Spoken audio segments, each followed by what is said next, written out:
How much time do you spend every day working on your dream? In the last 90 days, how many books have you read?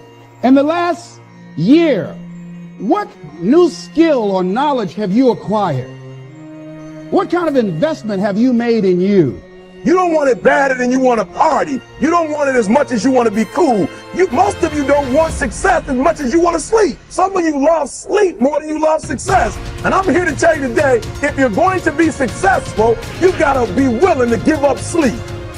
There is no shortcut. There is no hack. There's no sweatless solution.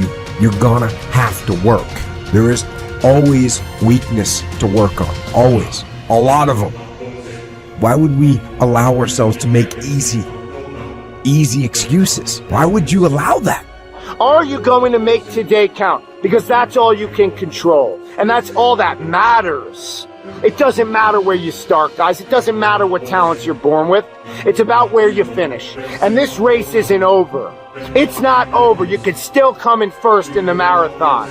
But you gotta start today. You gotta start now. You have everything you have. Everything you need is inside you. But I realize that doesn't mean just because you don't think you're good enough doesn't mean you can't be good. Doesn't mean you can't be great. Doesn't mean you can't carry on. But it's not gonna always be like this. Your condition is not your conclusion. Nothing is impossible. So you have to decide before you leave, what's that first thing that's been impossible for you? I want you to attack it and overcome it. Because if you run from the adversity that you're going through today, you'll forever be at that level in which you're going through for the rest of your life. One day you'll look back on your life and appreciate the struggle and have nothing but gratitude for everything that happened along the way. And you come to recognize that in return, you're given the chance to earn the greatest edge of all, and one that can never be taken away. You have enough right now to change your life. You have enough right now to flip this world upside down. You have enough. You got enough power. You got enough anointing. You got enough grace. You got enough patience. You got enough gifting to make your money, get out of debt, get yourself together, and change everything about your world. Realize that you have the ability to make an impact. You have an opportunity to change that story in your head. Put yourself out there, because when you do, amazing things happen. The essence of life is growth. The essence of life is growth, to do the best you can. And here's what's interesting. Humans are the only life form that will do less than they possibly can. Humans are the only life form that will settle for less.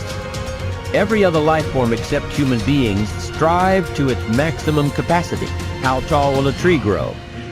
Approximately as tall as it possibly can. You never heard of a tree growing half as high as it could. No, trees don't grow half. Trees send their roots down as deep as possible, stretch their limbs up as high as possible, produce every leaf possible and every fruit possible. As a matter of fact, you never heard of a human physically growing half. We keep growing until we're done. Now that's a part of life we can't control. It's genetically coded. And that's probably why we keep growing till we're done. Because we can't control that part. It's the rest of our growing that we control. The growing of our minds, the expansion of our minds, that we can control. And that's what tends to get away from us. All life forms inherently strive to their max except human beings. Now, why wouldn't human beings strive to their maximum possibility? Here's why. Because we've been given the dignity of choice. It makes us different than alligators and trees and birds. The dignity of choice makes us different than all other life forms. And here's the choice: to become part of what we could be, enough to get by, or to become all that we can be. My best advice for you is to choose the all. Earn all you can, make all the friends you can, read as many books as you can, develop as many skills as you can, see as much as possible, do as much as possible, make as much fortune as possible, give as much of it away as possible. The max. There's no life like it. I'm telling you, once I got on track, I've never looked back. Pick up the challenge. Go for it. Take the best of the two easies. Take the route of it's easy to get ahead. It's easy to do all you can. It's easy to succeed. It's easy to have financial freedom. The more you do, the more you get. See, if you're playing it safe, you're not going to win. If you're playing it safe, like that old saying, you know, you were taught when you're a little girl, better to be safe than sorry. Well, that's a bunch of crap. It's not better to be safe than sorry. It's by trying things that you figure out how far you can go. You got to get outside the box. Like it's reported, Edison tried 3,000 ways before he built the incandescent light. He said he didn't fail 3,000 times. He said there was 3,000 different steps to building a light bulb. Well, there's different steps to get to where you're going.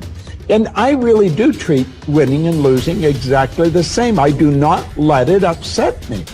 Do you think that's a big part of why you're so successful? Well, it's part of why I enjoy it. Yeah, I think it is, because I'll try anything. Like if I'm into an idea, the idea of losing never enters my mind. See, I have worked with giants. I had the good fortune of working with Sir Edmund Hillary. He was the first man to stand on top of the world. And I worked with him on 3 different occasions. And the only difference in Ed Hillary and Bob Proctor is in his size. Now, he's gone now, but he was a big man. And he shook hands with me. His hand wrapped right around mine. I felt like a dwarf, you know. And talking to him, like it never entered his mind he wouldn't get to the top of the mountain. But he failed in 1951. He failed in 1952. It wasn't until 1953 that he got to the top of the mountain. You know, people had died for centuries trying to do that. He said, I knew if I could see it in here, I could hold it out here. Stella Mann wrote that in a book. You can see it in your head, you can hold it in your hand. And that's right. And if you're not prepared to lose, you're never going to win, because you're always playing it safe. And there's no reward in that. Dare to go forward. Winston Churchill once said, courage is rightly considered the foremost of the virtues, because upon it all others depend. Courage is the chief distinguishing characteristic of the true leader. It is almost always visible in the leader's words and actions. It is absolutely indispensable to success, happiness, and the ability to motivate other people to be the best they can be. Follow through on your vision. In a way, it is easy to develop a big vision for yourself and for the person you want to be. It is easy to commit yourself to living with complete integrity. But it requires incredible courage to follow through on your vision and on your commitments. You see, as soon as you set a high goal or standard for yourself, you will run into all kinds of difficulties and setbacks. Refuse to compromise. You will be surrounded by temptations to compromise your values and your vision. You will feel an almost irresistible urge to get along by going along. Your desire to earn the respect and cooperation of others can easily lead to the abandonment of your principles. And here is where courage comes in. Stick to your principles. Courage combined with integrity is the foundation of character. The first form of courage is your ability to stick to your principles, to stand for what you believe in and to refuse to budge unless you feel right about the alternative. Courage is also the ability to step out in faith, to launch out into the unknown, and then to face the inevitable doubt and uncertainty that accompany every new venture. Avoid the comfort zone. Most people are seduced by the lure of the comfort zone. This can be likened to going out of a warm house on a cold, windy morning. The average person, when he feels the storm swirling outside his comfort zone, rushes back inside where it's nice and warm. But not the true leader. The true leader has the courage to step away from the familiar and comfortable and to face the unknown with no guarantees of success.